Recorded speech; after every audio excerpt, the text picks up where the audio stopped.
né? A gente está falando do Inter, que é o que está mais fresco na memória, e é o que vai encaixar nossos Isso. fatos extraordinários da semana. Eu acho que o fato extraordinário da semana, a gente não pode ignorar, Seabra e os problemas técnicos e táticos do time, né? É o famoso fica Seabra, sai Seabra. É o que esperar do Seabra e do Cruzeiro nos próximos 2 jogos, né? A gente vai entrar nos jogos é, separadamente ali, falar um pouquinho sobre o que a gente espera de cada partida em si e sobre o título da nossa live aí do nosso programa. Qual Cruzeiro nós somos afinal? E o que vai tornar essa nossa expectativa realidade? Então, continue, eu só quis trazer para a galera o entendimento que a gente está mudando de foco, porque, como eu mesmo disse, falar do Inter em si, do jogo Cruzeiro e Inter, é chover no Seabra, para não falar chover no Não, molhado, é chover no Seabra. eu vou dar um spoiler que o PepaCast também toca no Seabra, mas em um outro espectro, digamos assim, né? É a raposinha, né? É a raposinha com cara de bom moço, pensando que é uma raposa selvagem, cheia de dente, cheia de unha, mas não é uma raposa banguela. Isso é a gente hoje. Nós somos um time arame liso, né? É, deixa eu E a só gente tem a lembrar. mensagem do Rodrigo Pimenta nos acompanhando exatamente falando disso, né? Refletindo o título. Qual Cruzeiro somos? Relativo à gestão de técnico, somos o mesmo Cruzeiro de sempre, mas com vergonha de admitir. Se perder mais uma, vai ser tchau, Seabra. Não sei se perder mais um, eu acho que é a sequência dos dois jogos, a não ser que esse jogo contra o Inter seja É um o como descalabro. perder, né? É o como É o como perder. perder.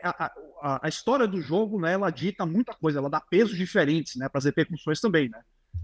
O jogo contra o Boca, por exemplo, a partir do momento que você perdeu um jogador, o Boca, você jogou o jogo literalmente inteiro com um jogo a mais, né, aquilo ali muda completamente a história do que seria, né, a desculpa, né, de um Seabra, né, ou de uma diretoria falar, perdemos para um grande time, mas desculpa, você jogou 90 minutos com um jogador a mais. Então é um pouco isso aí. Mas o time que a gente é hoje é um time aramiliza, é um time que não tem meio de campo, é um time de ligação direta, é um time de bumba meu boi, é um time que empatou com Vitória a partir, né, de literalmente kick and rush, né? De novo, o termo que eu usei, né? O futebol inglês dos anos 80 é chutar para frente e ver o que acontece, né? Ou quando o Matheus Pereira vai em campo, se vira aí, vai, vê o que você arruma aí. Não dá, é muito pouco, né? Eu também falei semana passada, e eu acho que é importante repetir. Muitos técnicos jovens que encaixam uma sequência de trabalho boa, né? Tem vários que fazem isso, tem vários que conseguem. Ó, encaixei um time, encaixei sabe aqui, um elenco que tá fechado com o trabalho e vamos em frente. Quando oscila, poucos desses técnicos conseguem gerar soluções alternativas para isso. O Seabra até agora tem decepcionado muito nesse sentido.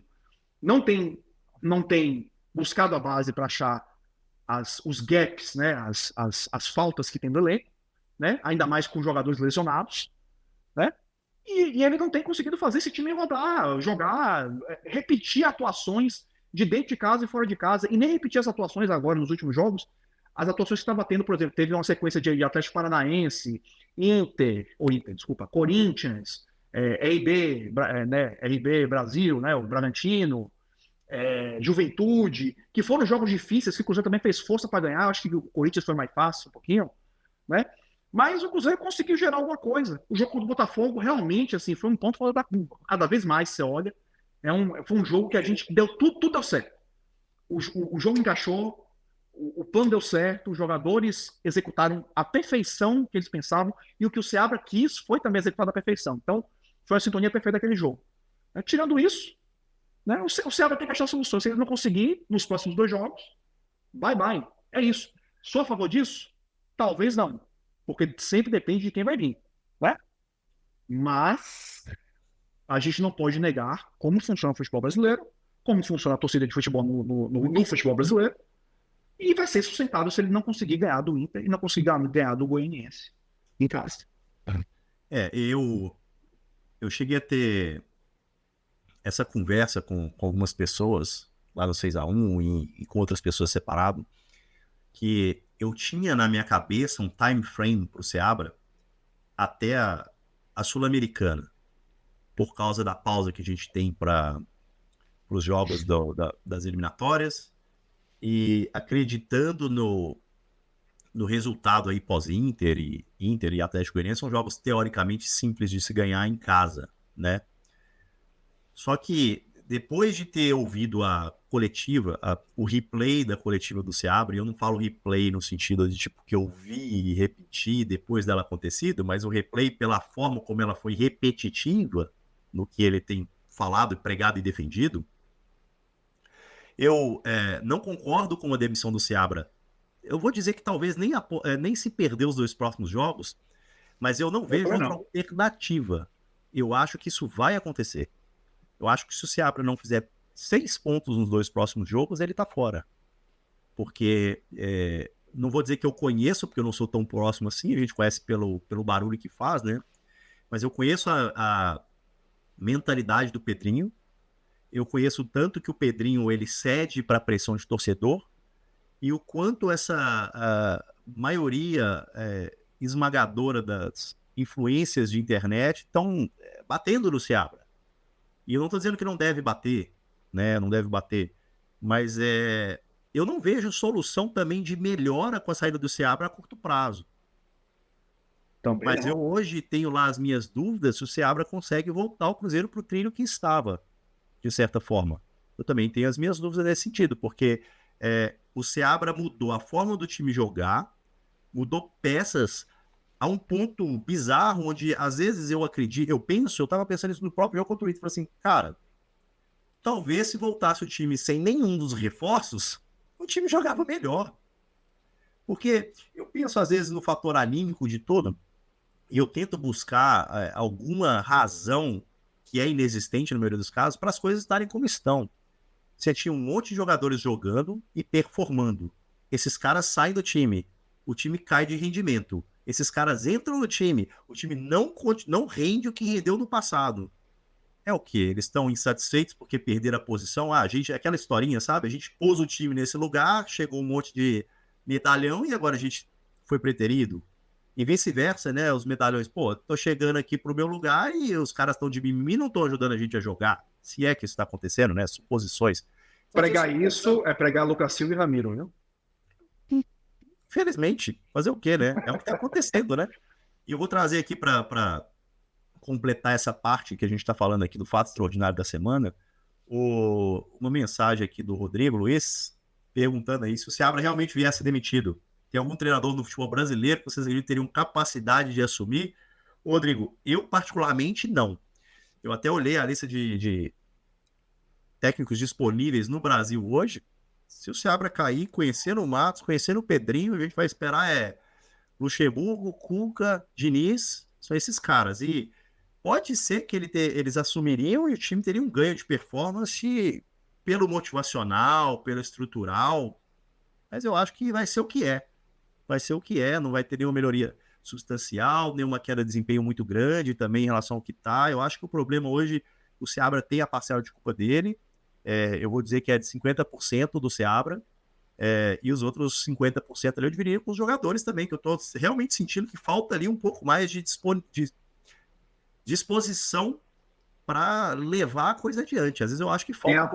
Tem a parte do jogador que eu acho também importante, a gente fica batendo no Seabra, mas tem a parte do jogador que é importante porque o técnico, ele não manda o jogador não marcar a bola e marcar o jogador, sabe? Esse tipo de coisa, esse tipo de erro que a gente tem cometido, errar passe de 5 metros, sabe? Por exemplo, ficar recuando a bola para o Cássio. O Cássio, por exemplo, nesse jogo, se eu não me engano, ele tentou, acho que 20 lançamentos, mais de 20 lançamentos, ele não acertou nem 8. Então, também ficar tocando bola de volta pro goleiro não resolve nada. Então, assim, as decisões de campo, elas são, como é que eu posso dizer? Elas são dos jogadores, né? A decisão do campo, o técnico não tá ali, não é um joystick, né? Não é videogame. Né? A gente tem que lembrar que futebol não é FIFA, né? Não é LeFoot, não é só escalar, não é só ficar jogando com um negócio lá, não é.